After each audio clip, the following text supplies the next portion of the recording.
anak pada usia 16 atau 17 tahun secara legal dibebaskan untuk memilih. Sangat menyedihkan, mereka mungkin memilih agama yang lain atau kepercayaan yang lain dikarenakan tidak mendapatkan satu pengajaran dari seorang ayah yang boleh menurunkan iman itu, Pak. Tuhan Yesus ngomong tepat sekali begitu ya.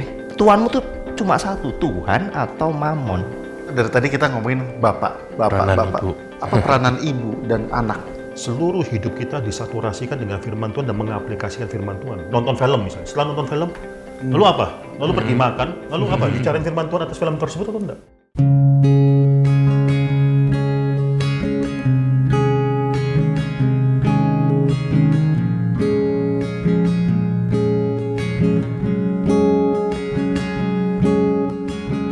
Halo saudara, kita kembali dalam program Pilgrim's Talk at GRI Karawaci. Ini adalah sebuah program yang dibuat oleh tim pelayanan digital ministry Gereja Reform Injili Indonesia cabang Karawaci. Dan saya Samuel Pantau di sini akan berbincang-bincang dengan yang pertama Pak Pendeta David Tong, yang kedua adalah Pak Pendeta Budi Sutrisno, yang ketiga ada Pak Pauri, dan yang terakhir adalah Ibu Meta. Dan kita akan melanjutkan satu tema, satu episode yang berjudul Imam di dalam keluarga. Pak David, sebenarnya peranan orang tua itu sepenting apa dan harusnya seperti apa, Pak? Ya, di dalam Alkitab, sekali kita lihat dalam Alkitab ya, Alkitab tidak mementingkan keluarga itu harus kaya, anak harus makmur atau apapun ya. Kita ingat lagi tema besar kita adalah pilgrim. Ya. Pilgrim itu adalah mengembara, tidak pernah merasakan keterikatan dengan dunia ini, tapi terus mengharapkan apa yang dijanjikan oleh Tuhan, itu dunia akan datang tersebut. Nah, di sini makanya peran orang tua itu sangat penting sekali dalam Alkitab. Ya, kalau kita melihat ya, orang tua khususnya seorang bapak itu adalah wakilnya Tuhan. Coba kita buka ya dalam Mazmur pasal yang ke-103, coba kita buka. Mazmur pasal 103 ayat yang ke-13. Maka di sini kita baca ya, seperti bapa sayang kepada anak-anaknya, demikian Tuhan sayang kepada orang-orang yang takut akan Dia. Maka kita lihat di sini bahwa bapa itu dilambangkan sebagai perwakilan daripada Tuhan.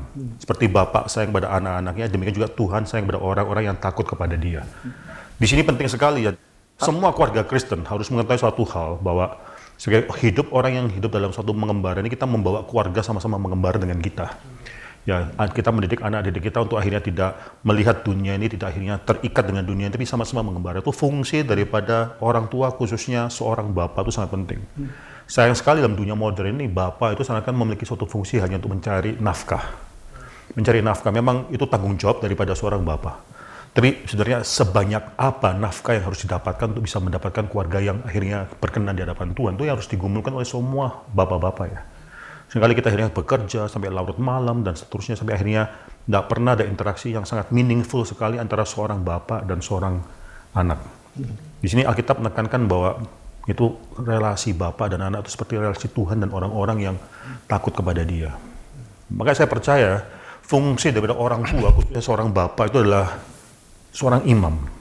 Tapi kalau bapak tidak menjalankan fungsi imam tersebut, itu adalah keluarga yang mungkin sangat dangerous sekali dalam akhirnya bisa melihat kebesaran Tuhan dalam hidup mereka. Sebenarnya apa fungsi imam yang diterapkan dalam keluarga itu sebenarnya seperti apa? Karena saya terbayang mungkin banyak di antara kita atau keluarga-keluarga Kristen itu menunjuk imam itu ya, lihat pendeta, Pak Pendeta, lihat Pak David Tong, oh ini imam gitu. Jangan lihat saya ya. Saya bapakmu, bukan imam.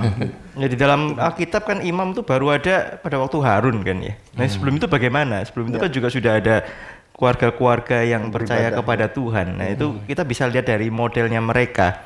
Ayub misalnya, ya Ayub itu ada orang mengatakan itu kira-kira pada zamannya Abraham atau mungkin juga sebelumnya gitu. Itu pada waktu itu Ayub juga bukan orang Yahudi juga, bukan orang Israel, tetapi dia menjalankan fungsi imam. Ketika anak-anaknya selesai mengadakan perjamuan, kemudian dia akan berdoa kepada Tuhan yang minta ampun seandainya ada kesalahan anak-anaknya. Dia bahkan nggak tahu anaknya salah atau enggak gitu ya. Nah, tapi ada atau enggak ada, itu dia mewakili anak-anaknya itu untuk datang kepada Tuhan yang memohonkan pengampunan. Misalnya kita lihat Abraham itu yang mempersembahkan korban, yang membuat mezbah Yahweh, mezbah Tuhan, dia mempersembahkan korban di situ. Itu dia mewakili semua orang yang ada di belakangnya.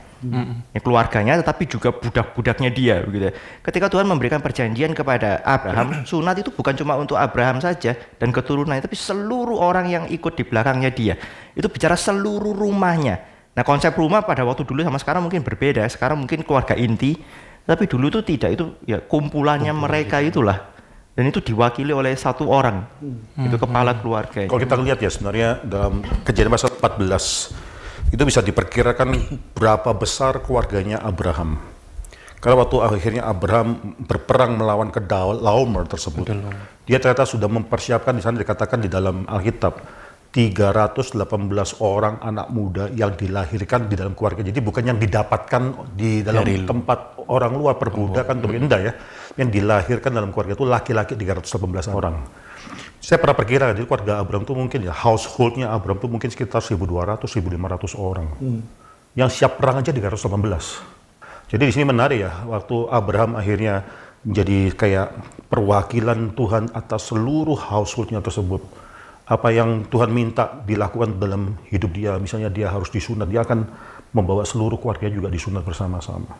Dalam perjanjian baru ini juga satu hal yang penting, kalau kita melihat konteks daripada kepala keluarga dalam perjanjian baru itu seperti seorang imam yang akhirnya mewakili Tuhan di hadapan Tuhan, mewakili seluruh keluarganya.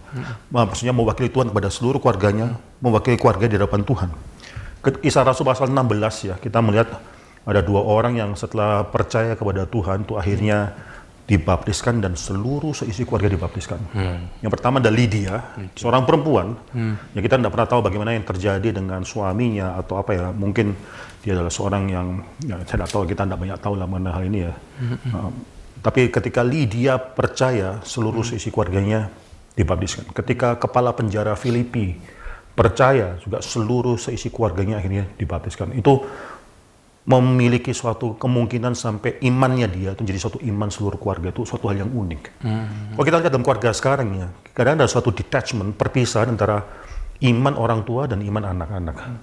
Bisa orang tua beriman, anaknya tidak beriman, atau orang tua yang tidak terlalu beriman, anaknya beriman. Pokoknya itu suatu yang demikian berbeda. Tidak ada kaitannya antara orang tua dan anak. Ini kelemahan dari banyak sekali keluarga Kristen pada zaman ini. Nah maka di sini ya kita bicara satu topik yang sangat penting sekali, yaitu bukan cuma kepala keluarga. Ya, ini kepala keluarga itu bukan cuma mengatur uang, mengatur perencanaan. Yang keluarga Kristen, kepala keluarga tersebut adalah seorang imam dalam keluarga. Keluarga tersebut itu membawa anak-anaknya keluarga untuk mengasihi Tuhan, mengenal Tuhan. Itu tugas yang besar sekali. Ya, tetapi rata-rata wanita itu lebih melakukan tugas itu, Pak David, dibandingkan pria. Rata-rata Ini seperti dari itu. semakin wanita. Nah, coba dari seorang pria, keluarga gimana? Apakah menyetujui kalimat itu? Coba kita cek.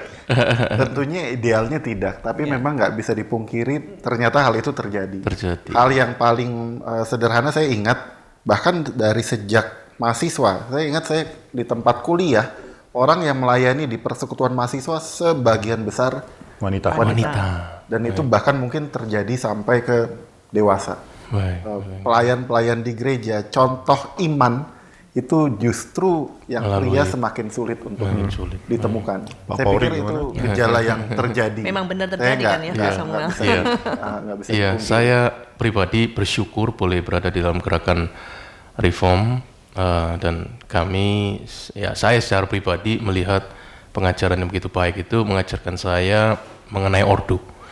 Jadi saya sebagai suami, sebagai kepala dari rumah, dari anak-anak, dari istri, tadi juga agak miris apa yang dikatakan Pak David, seperti ada detachment antara iman orang tua dan iman anak. Saya pernah mendengar bahwa anak pada usia 16 atau 17 tahun ya secara mungkin legal dibebaskan untuk memilih, ya, dan sangat menyedihkan mereka mungkin memilih agama yang lain atau kepercayaan yang lain dikarenakan di dalam rumah itu tidak mendapatkan satu pengajaran dari seorang ayah yang boleh menurunkan iman itu, Pak. Ya, maksud saya kondisi sekarang itu mungkin juga beda sekali dengan dulu ya. Kalau dulu kan orang-orang bekerja itu sekitar rumah, gitu ya. Kalau menggarap tanah, ladang, ya itu sekitar rumahnya, sehingga ada banyak kesempatan untuk interaksi dengan keluarganya.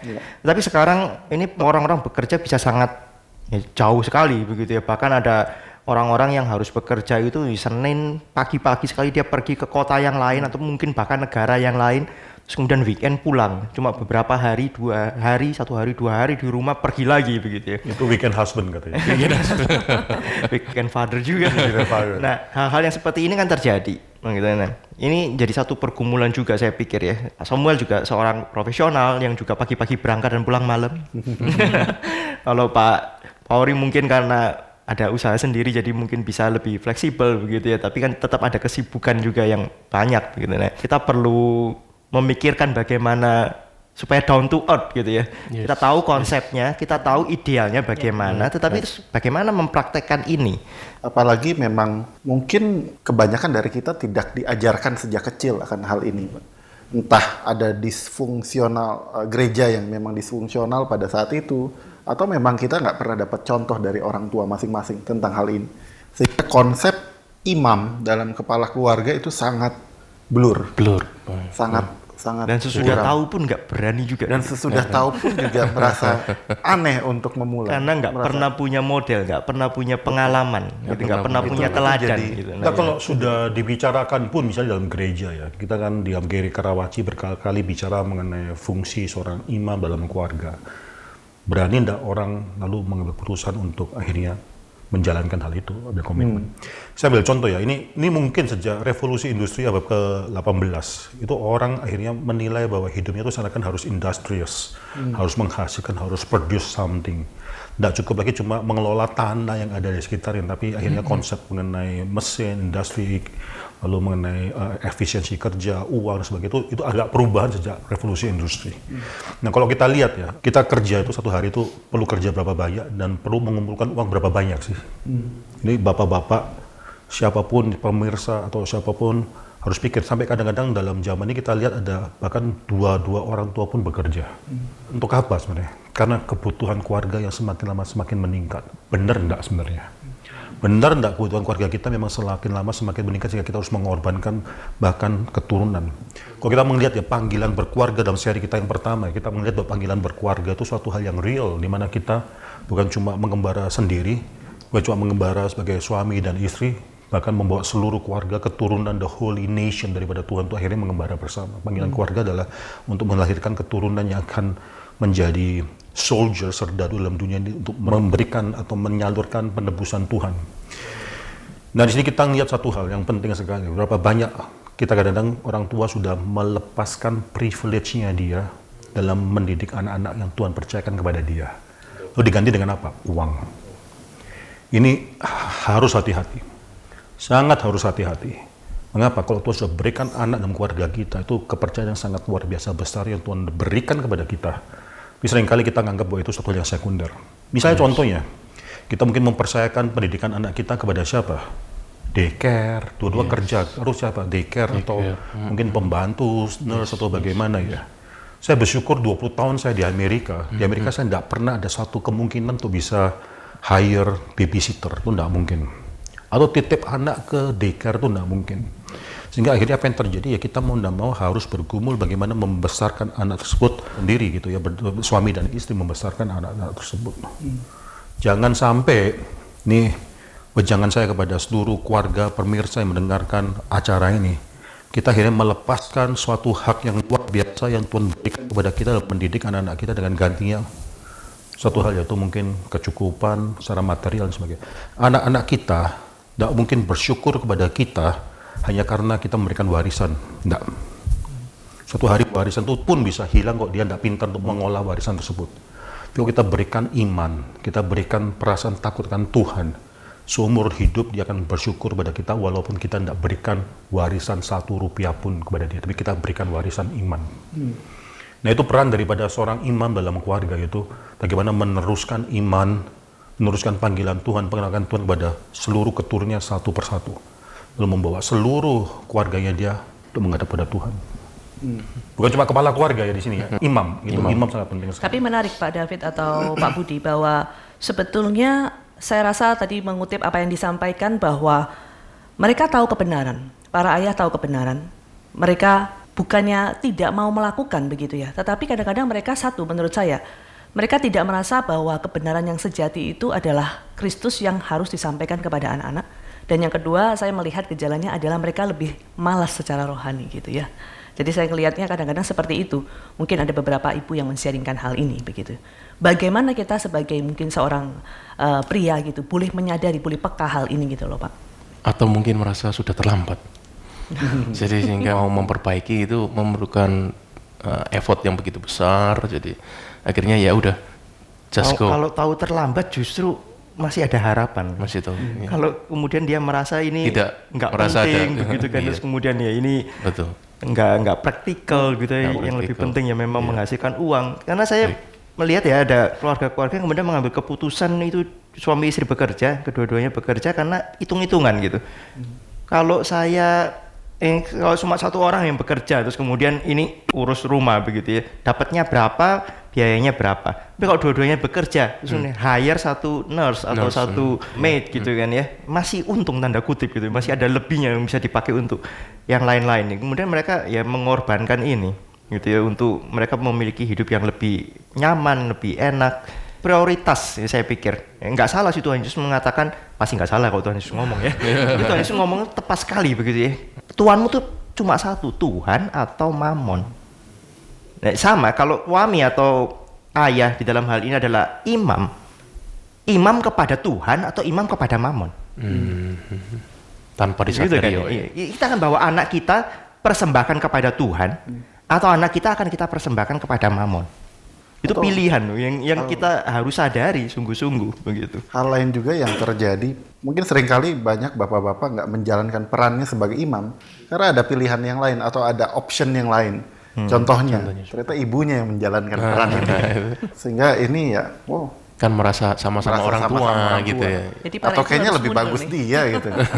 Ya by the Apa way yang lebih ada ini juga kalau laki-laki memang kerja dari pagi sampai malam terus kemudian yang punya waktu lebih itu adalah istri yang adalah ibu rumah tangga misalnya. Ya, tadi dibilang kenapa banyak perempuan yang lebih rohani. Ya, memang punya lebih banyak waktu untuk misalnya menghadiri ikut acara gereja dan seterusnya misalnya karena laki-laki itu kan sudah bekerja begitu. Tapi itu bukan satu excuse kan di dalam saya pelayanan ke daerah-daerah juga. Dan di sana ibu-ibunya yang bekerja di ladang dari pagi sampai malam, tapi toh ketika ada acara gereja ya ibu-ibu juga yang datang. Di dalam satu kebaktian minggu itu bisa 70%, 80% perempuan, yang laki-lakinya cuma 20-30%. Coba kita perhatikan daerah-daerah semacam demikian pasti adalah daerah Kristen yang bermasalah. Betul.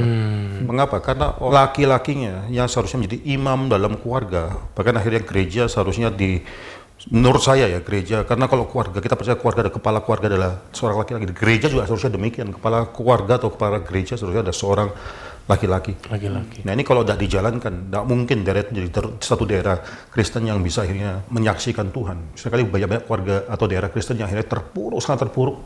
Lalu ada pendatang-pendatang yang mungkin non-Kristen datang ke daerah tersebut yang akhirnya lebih berjuang daripada orang-orang Kristen di daerah tersebut. Itu terjadi di mana-mana. Yang menyedihkan adalah di dalam gereja itu sendiri.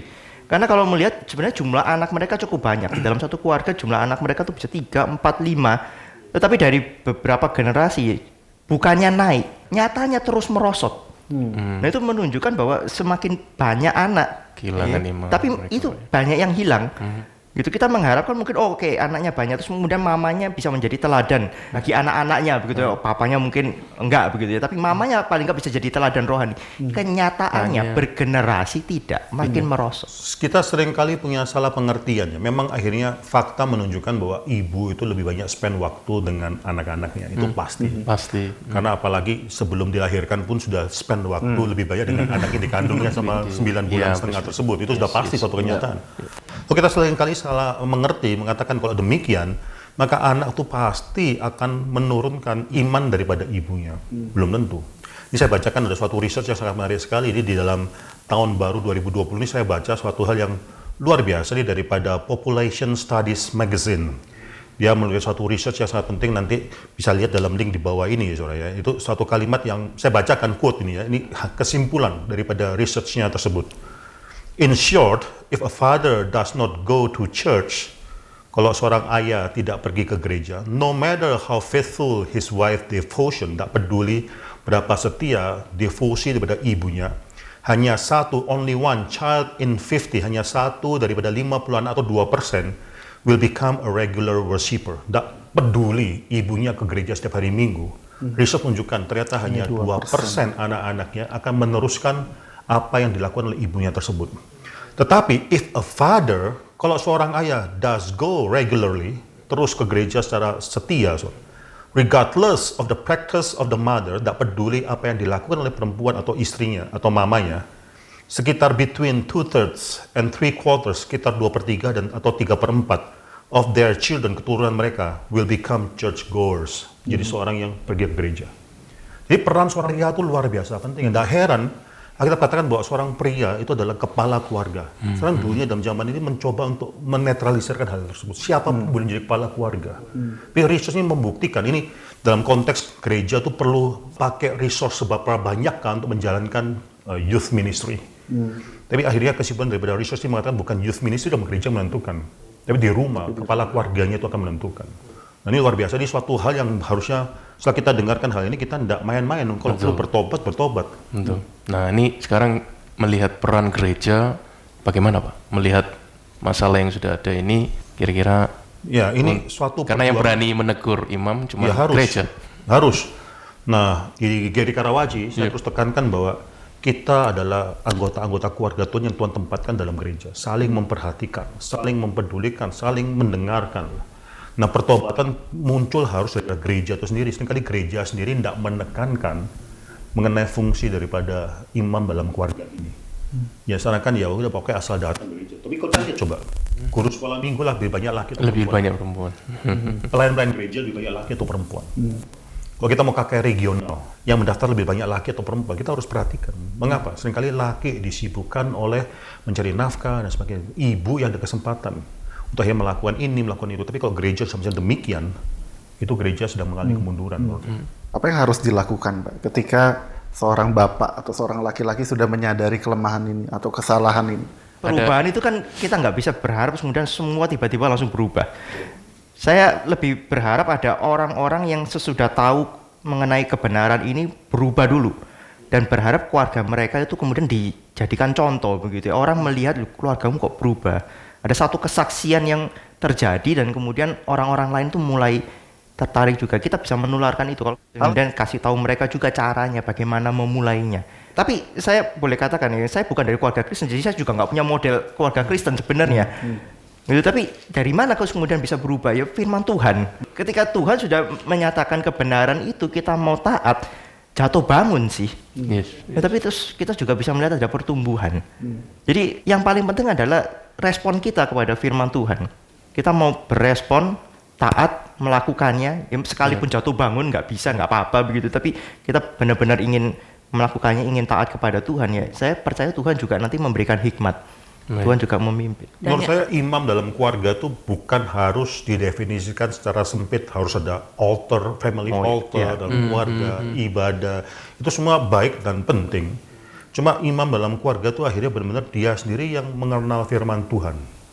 Dia sendiri yang bisa menjelaskan firman Tuhan kepada anak-anaknya. Dia sendiri yang bisa memberikan penjelasan, interpretasi terhadap apa yang terjadi di dunia ini berdasarkan terang daripada firman Tuhan.